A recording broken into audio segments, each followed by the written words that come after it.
నమస్తే. Spiritual, motivation, educational వీటికి సంబంధించి ఇంటర్వ్యూస్ ఇవ్వదలుచుకున్న వాళ్ళు కింద నంబర్కి కాంటాక్ట్ చేయండి. నమస్తే, వెల్కమ్ టు అవర్ ఛానల్. నేను పద్మిని. శ్రీకృష్ణ పరమాత్మ పరబ్రహ్మ స్వరూపం. ఏ శక్తి అయితే ఈ సకల చరాచర సృష్టిని స్పృశించిందో, ఏ శక్తికి జనన మరణాలతో అసలు సంబంధం లేదో, ఆ శక్తే మన కోసం, అంటే మనుష్య జాతి అభ్యున్నతి కోసం మనం ఎలా బ్రతకాలో రామావతారం మనకి చెప్పింది. అలాగే ఎంత ధర్మబద్ధంగా ఉంటే, ఎంత ధర్మబద్ధమైన జీవితాన్ని మనం అనుసరిస్తే తన పరిపూర్ణ అనుగ్రహం ఉంటుందో కృష్ణావతారం చెప్పింది. అయితే కృష్ణుడు మనుష్య జాతికి చేసినటువంటి మేలు మాత్రం అనితర సాధ్యమనే చెప్పాలి. ఎందుకంటే సకల పురాణాల సారాంశాన్ని కూడా, ఆ సారాన్ని కూడా 700 శ్లోకాల్లో భగవద్గీత రూపంలో మనకు అందించాడు ఆ పరమాత్మ. దానికి ఆయనకి కృతజ్ఞతల్ని ఆవిష్కరించడం వినా మనకి వేరే మార్గమే లేదు. అయితే కృష్ణ సేవలో ప్రపంచంలో ఉన్న ఎన్నో కోట్ల మంది కృష్ణ సేవలో తరిస్తూనే ఉన్నారు. అందులో ఇస్కాన్ ఆర్గనైజేషన్ ఒకటని ఖచ్చితంగా చెప్పుకోవచ్చు. అయితే ఈరోజు మన అదృష్టం, ఇస్కాన్ ఆర్గనైజేషన్ నుంచి ప్రణవానంద ప్రభుజీ గారు మనతో పాటు ఉన్నారు. కృష్ణుడి గురించి, కృష్ణ తత్వం గురించి ఎంతో కొంత తెలుసుకునే ప్రయత్నం చేద్దాం. రండి. నమస్కారం అండి. నమస్కారం. ఈ కలియుగంలో ప్రతి ఒక్కరూ కూడా ఏదో ఒక సమస్యతో అయితే ఖచ్చితంగా ఇబ్బంది పడుతూ ఉన్నారండి. అది ఆర్థికం అనుకోవచ్చు, ఆరోగ్యం అనుకోవచ్చు, మానసికం అనుకోవచ్చు, ఏదో ఒక ఇబ్బంది ఉంది. అది మన ప్రారంధమా, కలి ప్రభావమా? కలియుగంలో కాదండి, ఎక్కడున్నా సరే, ఏ యుగంలో ఉన్నా సరే మన కర్మ అనేది మనకు వచ్చి తీరుతుంది. ప్రారంధం ఆ ఏదైతే చేసుకున్నామో అది తిరిగి వస్తుంది కదండి. కాబట్టి అందుకే కృష్ణుడు భగవద్గీతలో చెప్తారు, జన్మ మృత్యు జరావ్యాధి దుఃఖ దోషాను దర్శనం నాప్నువంతి మహాత్మాన. ఈ ప్రపంచానికి భగవంతుడు పెట్టిన పేరేంటో తెలుసా? ఈ సృష్టిని భగవంతుడు చేశారని మనందరం నమ్ముతాం కదండి. చేసిన ఆయన ఒక పేరు పెట్టారు. మీకు ఒక విషయం చెప్తాను. పుస్తకాలయం అంటే అక్కడ ఏం దొరుకుతాయి చెప్పండి? ఏంటండి పుస్తకాలయం అని అంటే ఏం దొరుకుతుంది? పుస్తకాలు దొరుకుతాయి. లైబ్రరీ. పుస్తకాలయం అని అంటే అక్కడ వస్త్రాలయం అని అంటే ఏం దొరుకుతాయి? బట్టలు దొరుకుతాయి. భగవంతుడు ఈ ప్రపంచానికి పేరేంటో తెలుసా అండి? దుఃఖాలయం. దుఃఖమే దొరుకుతుందా? దుఃఖాలయం అశాశ్వతం. అటు సుఖం శాశ్వతం కాదు, వచ్చేవి దుఃఖం. కాబట్టి బాధ, అయ్యో నాకెందుకు బాధ, నాకెందుకు బాధ, నాకెందుకు బాధ అని ఏడవటం అంటే ఈ ప్రపంచంలో ఉన్నంతసేపు మనకి బాధలే ఉంటాయి.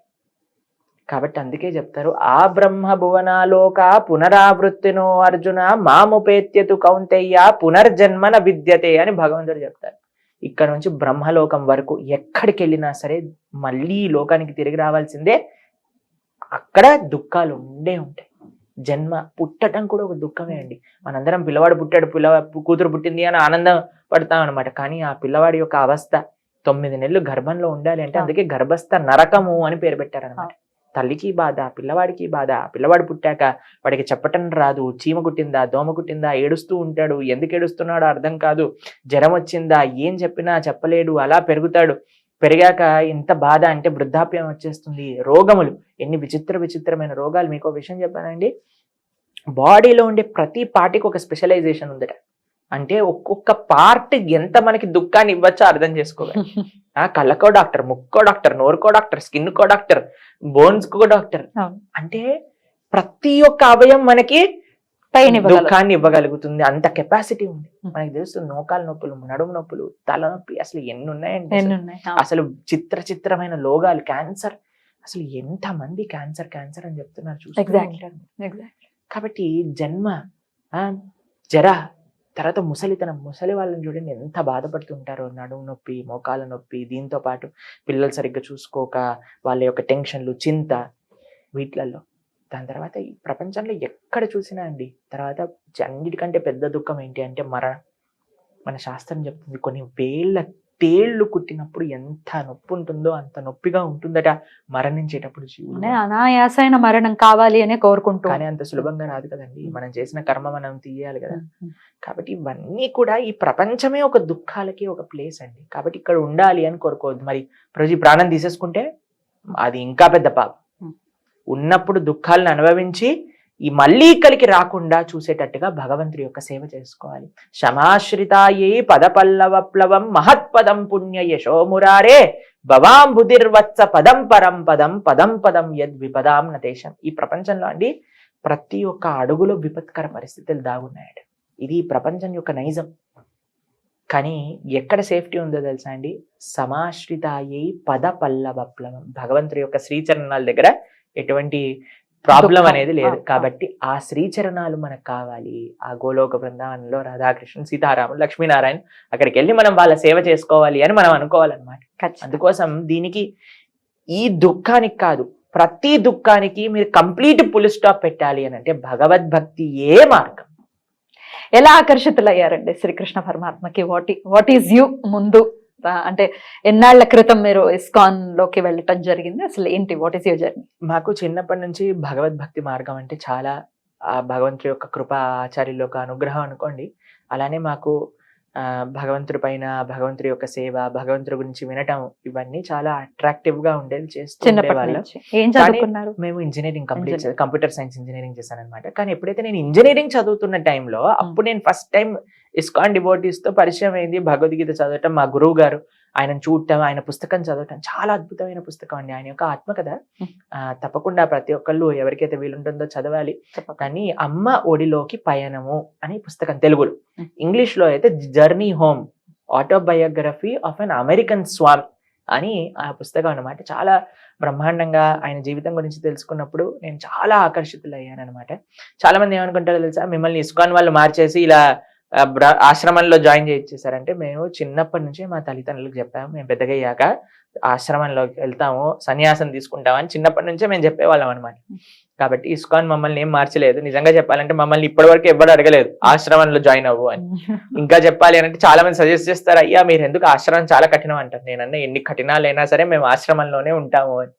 కాబట్టి ఇస్కాన్ వాళ్ళు ఎప్పుడు కూడా మీరు వచ్చేసేయండి, పెళ్లి చేసుకోకండి అని చెప్పరండి. మీకు విషయం తెలుసా, అందరికి తెలియని విషయం ఏంటో తెలుసా, 99.9% ఇస్కాన్ డివోటీస్ అందరు గృహస్థాశ్రమంలో ఉన్నారు. కేవలం 1% మాత్రమే బ్రహ్మచర్య ఆశ్రమంలో ఉన్నారనమాట. మీరు ఆ 1% లో ఉన్నారు. భగవంతుడి అనుగ్రహం అలానే ఉండాలి అని అయితే మా ప్రార్థన. ఇంకా స్వామి దయ, మీ అందరి యొక్క దయ, ఆచార్య యొక్క అనుగ్రహం ఉంటే ఇలానే ముందుకెళ్తాం. కాబట్టి భగవంతుడు అనేది వాడు గురించి తెలుసుకోవటం వినయంగా స్టార్ట్ చేసాం అనుకోండి, ఇంకా ఆ కృష్ణ తత్వం, ఆ కృష్ణ సేవ మాకు చిన్నప్పటి నుంచి మా జీవితం ధార్మికంగా ధర్మ సేవ కోసం, భగవంతుడి సేవ కోసమే గడపాలి అని అనుకున్నాం. ఒక ఇస్కాన్ ఒక మంచి ఫెసిలిటీని ఇచ్చింది అనమాట. ఆ సాంప్రదాయంలో ఉండే ఆ తత్వము, ఆ భక్తి తత్వము, ఆ కృష్ణ తత్వాన్ని, ఆ భాగవతాన్ని, భగవద్గీతని అధ్యయనం చేసినప్పుడు ఇంకా నా మనసు మొత్తం కృష్ణుడు వచ్చేస్తాడు. ఇంకా అలా అని కృష్ణుడు వైపు మా ప్రయాణం. మరి మీ అమ్మగారు, నాన్నగారితో మీరు టచ్ లో ఉండటం, వాళ్ళతో బ్రహ్మాండంగా మేము ముంబైలో ఉంటాం. మా అమ్మగారు, నాన్నగారు హైదరాబాద్ లో ఉంటారు. కాబట్టి మేము 6 నెలలకి 3 నెలలకి అలా ఇలా వస్తూ ఉంటాం అనమాట. వచ్చినప్పుడల్లా ఒక 10 రోజులు అలా ఉండి వెళ్తూ ఉంటాం. వాళ్ళు అక్కడికి వస్తూ ఉంటారు మా ఆశ్రమానికి. తర్వాత నేను ఇచ్చే ప్రతి ప్రవచనం వాళ్ళు వింటూ ఉంటారు. కాబట్టి ఆ విధంగా వీఆర్ ఆల్వేస్ కనెక్టెడ్ అనమాట. మీరు ఎంతమంది అండి? నాకు నా తమ్ముడు ఒకళ్ళు ఉన్నారు. తమ్ముడికి పెళ్ళైపోయింది. So they are very happy, they are very proud.